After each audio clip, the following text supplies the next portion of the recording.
ठीक आहे, ठीक आहे. या पलीकडून दुसऱ्या उत्तराची अपेक्षा नव्हतीच मला तुझ्याकडून. लोकांचं जग त्यांच्या बायकोभोवती फिरतं आणि तुझं, तुझी आई, तुझी बहीण, तुझा भाऊ, तुझी वहिनी आणि त्यांची पोरं. म्हणजे समजत नाही मला. हे बघ, तू किती पण मला कन्व्हिन्स करायचा विचार केला तरी मी ऐकणार नाहीये. मी सौदामिनी परांजपे. मी कधीच चुकत नाही. कोणताही निर्णय घेण्याच्या अगोदर मी 10 वेळा विचार करते आणि मी हा विचार केलेला आहे. माझा निर्णय पक्का आहे. ए चल, तुला काय मी विचारायला फोन नव्हता केला, तुला मी सांगायला फोन केला होता आणि माझं सांगून झालंय. ठेवते मी फोन. किती निर्लज्ज माणूस आहे हा. म्हणजे मी स्त्री आहे म्हणून मी नमतं घ्यायचं. कशासाठी? त्याला वाटतं मी एकटी नाही राहू शकत, माझ्यामध्ये एकटं राहण्याचे गट्स नाहीये. काहीही म्हणजे.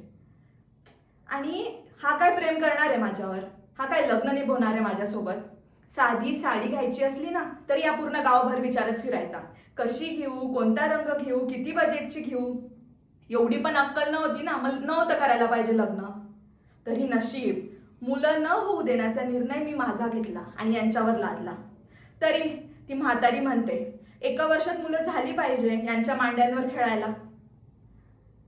असं नाहीये की मला पण मुलं नको आहेत, हवी आहेत मला मुलं. पण त्याच्यासाठी ना घरात थोडं आनंदी, सुख शांती असणारं वातावरण पाहिजे. थोडं घरातल्या लोकांचे सूर जुळायला पाहिजे. तसं नाहीये आमच्या घरात वातावरण.